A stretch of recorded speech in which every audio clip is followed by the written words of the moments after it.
Bu videomuzda sizə sadə dillə dezoksiribonuklein turşusu DNT haqqında danışacağım. DNT polimerdir, monomeri nukleotiddir. Yəni DNT böyük bir molekuldur. Sadə, kiçik hissəsi isə nukleotiddir. Baxaq görək nukleotid hansı hissələrdən ibarətdir.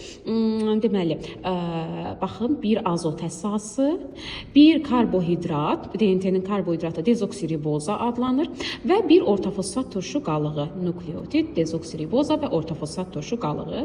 Və bu bir nukleotiddir. Baxın, bu ikinci, üçüncü, 4 nukleotid bir yerdə bir zəncirini əmələ gətirib, buranı bir zəncir kimi təsəvvür eləyək. Amma DNT 2 zəncirlidir. Baxın, qarşısında da digər zəncirinin 4 nukleotidi yerləşir. Birazdan indi necə birləşir bir-biri ilə danışacağıq. Yaxşı, hansı azot əsas növləri var burada? Adenin, guanin, sitazin və timin. Timin sırf DNT-yə xas olan azot əsas növüdür.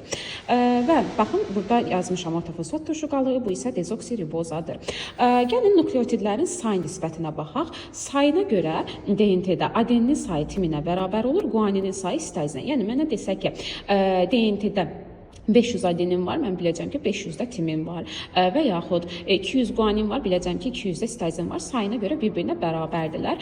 Ölçü nisbəti necədir? Adenin və guaninin ölçüsü bir-birinə bərabərdir. Sitazinlə də timinin ölçüsü bir-birinə bərabərdir və adeninlə guaninin ölçüsü sitazin və timinin ölçüsündən daha böyükdür. Və DNT-də komplementarlıq prinsipi var. Komplementum tamamlama deməkdir. Yəni DNT-nin əgər bir zəncirində adenin varsa, mütləq qarşısında timin olmalıdır.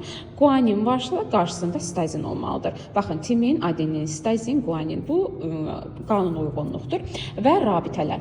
DNT-nin bir zənciri necə yaranır? 2 zənciri necə yaranır? Bir zənciri dedikdir. Yəni bax bu zəncir necə yaranıb? Gəlin bax bu rəngli işarələdiyim yerə diqqət göstərək. Bir zənciri yarandığı zaman bir nukleotidin ortofosfat turşu qalığı, baxın bu sitazin azot əsası nukleotidin ortofosfat turşu qalığı, baxın bunun karbohidratı ilə birləşib. Baxın bununla belə birləşir. Və kovalent rabitə ilə birləşir. Bu bir zəncirin yaranmasıdır. Amma 2 zəncirin yaranması, yəni bu zəncirlə bu zəncirin birləşməsi, baxın azot əsasların birləşməsi hesabına baş verir. Azot əsası ilə birləşir. Adenin, timinlə, guanin də sitazinlə birləşir.